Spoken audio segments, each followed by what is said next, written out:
Hello dear friends and dear students, नमस्कार। मैं मुकेश सत्रावल आप सभी का डुको एकेडमी पर स्वागत करता हूं। आइए इस वीडियो में हम second summative assessment class 7 English subject का जो पेपर हमारा आज का हुआ है उसकी जो आंसर की है या कहें तो उसका सॉल्यूशन है वो आपके साथ हम डिस्कस कर रहे हैं। आज जो आपने पेपर दिया है ये उसमें कौन सा क्वेश्चन का क्या आंसर रहने वाला है, क्या कितने आप मार्क्स इसमें प्राप्त करने वाले हैं, आप यहाँ पर आके चेक कर सकते हैं। ओके, और ये वीडियो है इसको अपने दोस्तों के पास शेयर कीजिए ताकि वो आपके जो दोस्त है वो भी चेक कर सके कि उनके कितने मार्क्स यहाँ पर आने वाले हैं। ठीक है ना।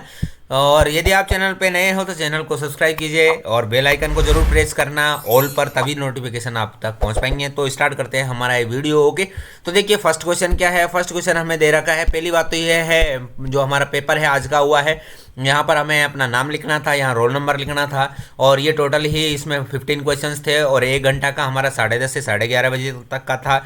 और ये 15 क्वेश्चंस है तो टोटल है वो लगभग ऑलमोस्ट हमें उसमें हो जाते हैं घंटे में। तो ये 30 मार्क्स का हमारा पेपर था, है ना। तो सभी प्रश्नों के अंक समान है। बहुविकल्पीय नोट जो निर्देश है वो तो आपने पढ़ लिए ही होंगे। तो देखिए फर्स्ट क्वेश्चन क्या है। फर्स्ट क्वेश्चन क्या कह रहा है, select the proper word from the given option to complete the sentence. कहने का मतलब है कि इस ऑप्शन में से हमें प्रॉपर जो वर्ड है वो यहाँ पर डालना है, मतलब इनमें से कौन सा शब्द करेगा हमें यूज करना चाहिए ताकि ये कंप्लीट हो जाए। क्या हो जाए, हमारा सेंटेंस है वो कंप्लीट हो जाए। तो यहाँ देखिए, यहाँ दे रखा है आई नो द पर्सन, में उस व्यक्ति को जानता हूँ, वाज प्रेजेंट यस्टरडे नाइट, पिछली रात जो। तो जो के अर्थ में किसका यूज करेंगे हम, यहाँ हु का। तो हमारा सेंटेंस हो जाएगा I know the person who was present. Okay, तो ये फर्स्ट क्वेश्चन हो जाएगा। अब लेते हैं सेकंड क्वेश्चन।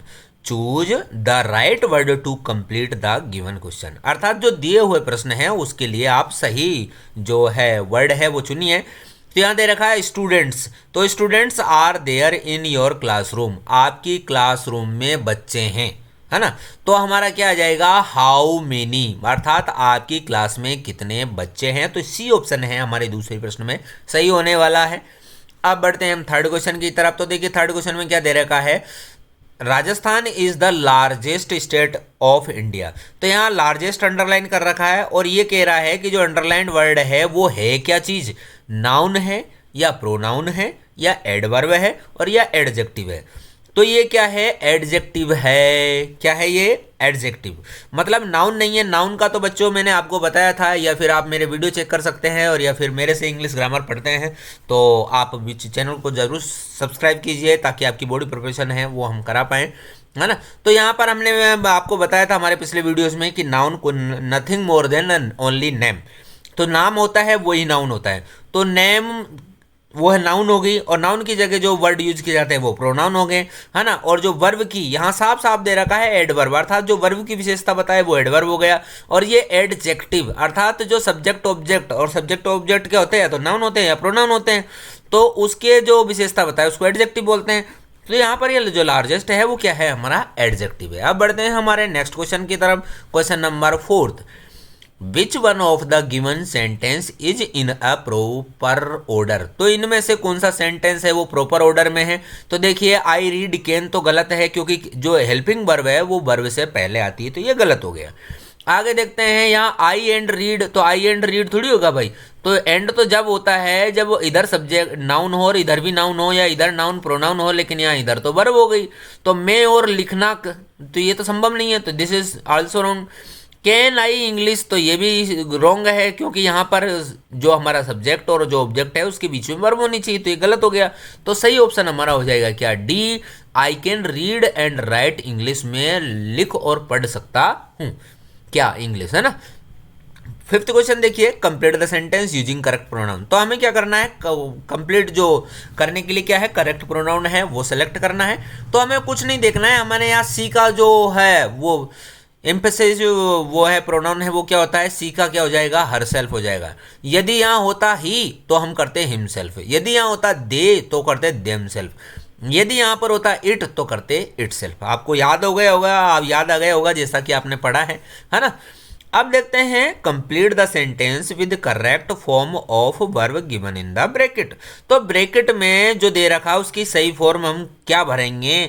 तो यहाँ पर आप देखते हैं एन एनुअल फंक्शन, एक वार्षिक जो उत्सव है, वार्षिकोत्सव, नेक्स्ट वीक मतलब अगली जो सप्ताह है वो सेलिब्रेट किया जाएगा। तो ये तो फ्यूचर की बात हो गई।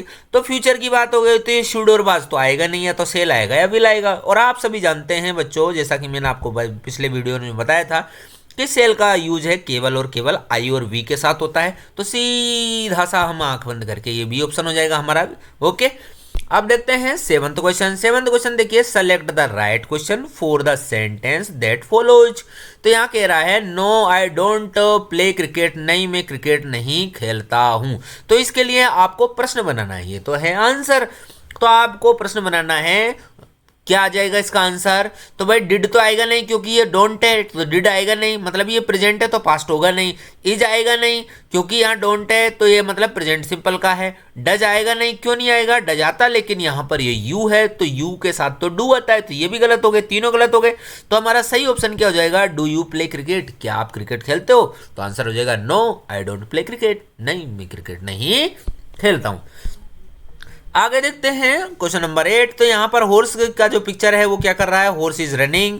9th क्वेश्चन देखिए, यहाँ पर कह रहा है कि फेल्योर का अपोजिट क्या होगा। तो फेल्योर का अपोजिट हो जाएगा हमारा क्या, सक्सेस। यहाँ दे रखा है कि जो डेली का सिमिलर वर्ड हो जाएगा, तो डेली का सिमिलर वर्ड हो जाएगा हमारा एवरीडे। यहाँ पर दे रखा है क्या, डिसिप्लिन जो हेल्प करती है हमें किस में। भाई ये जो पैसेज है ये है इसके बारे में कि discipline is very necessary in our life, हमारी जो एवरीडे लाइफ है उसमें डिसिप्लिन होना बहुत ज़रूरी है, अनुशासन। Discipline is must for success, success के लिए ज़रूरी है। It helps you to work on time, time पे काम करने के लिए भी ज़रूरी है। Discipline make you humble, active and smart. तो जो अनुशासन है वो आपको हम्बल, एक्टिव और स्मार्ट बनाता है। तो यहाँ क्या कह रहा है कि हमें जो काम है उसको करने में डिसिप्लिन क्या, ऑन टाइम करने में ये हो जाएगा, है ना। ऑन टाइम करने में हमारा डिसिप्लिन है वो हेल्प करता है, आपको पता होगा। देखो यहाँ पर ये आ गया आंसर, तो ये ऐसे कैसे हो जाएगा। नेक्स्ट है क्वेश्चन नंबर 12। क्वेश्चन नंबर 12 में क्या दे रखा है, I can speak English, my sister can speak English, मतलब मैं इंग्लिश पर बोल सकती हूँ, मेरी बहन इंग्लिश बोल सकती है। तो यहाँ पर जो ये कह रहा है कि सही कंजंक्शन का उपयोग करो, तो सही कंजंक्शन क्या जाएगा, both I and my sister, मतलब मैं और मेरी बहन दोनों। तो हमारा हो जाएगा बोथ और एंड, तो हमारा ये ऑप्शन हो जाएगा ए सही। ओके, सो देट थोड़ी आएगा, इसलिए ताकि का तो मतलब ही नहीं है। ओके, क्वेश्चन नंबर 13 चेक करते हैं। तो क्वेश्चन नंबर 13 में क्या दे रखा है भाई, क्वेश्चन नंबर 13 में दे रखा है choose suitable answer for given question. तो यहाँ इसके लिए है कि can you lift 50 kg weight, क्या आप 50 kg वेट उठा सकते हो। तो इसका जवाब देना है क्या, हाँ मैं 50 kg का वेट उठा सकता हूँ। तो हाँ कहाँ आएगा, यस इसमें, तो हमारा ऑप्शन सही हो जाएगा। नेक्स्ट है change the following sentence into present continuous. तो भाई आपको प्रेजेंट कंटिन्यूअस में चेंज करना है। तो प्रेजेंट कंटिन्यूअस में आप सभी जानते थे क्या आता है, इजारेम और वर्ब आईएनजी। तो यहाँ इजारेम कहीं है नहीं, यहाँ है नहीं, तो इज इसमें है, तो सीधा सा हम वैसे इसको कर देंगे। और लास्ट प्रश्न को आप देखिए बच्चों आराम से, यहाँ क्या दे रखा है, इंडिया फ्रीडम इन ईयर 1947, अर्थात इंडिया ने 1947 में स्वतंत्रता प्राप्त की। तो वही ये क्या पास्ट की बात हो गई। तो पास्ट की बात हो गई तो हमारा या गेट आएगा नहीं, रिसीव आएगा नहीं, विल आएगा नहीं, और क्या आएगा हमारा गोट। ओके, तो इस प्रकार है हमारा ये क्लास 8 का सेकंड समेटिव असेसमेंट का जो सॉल्यूशन का आंसर की है कंप्लीट होती है। आपको हम एक नई वीडियो में फिर मिलते हैं, तब तक के लिए जय हिंद, वंदे मातरम। Okay, thank you very much.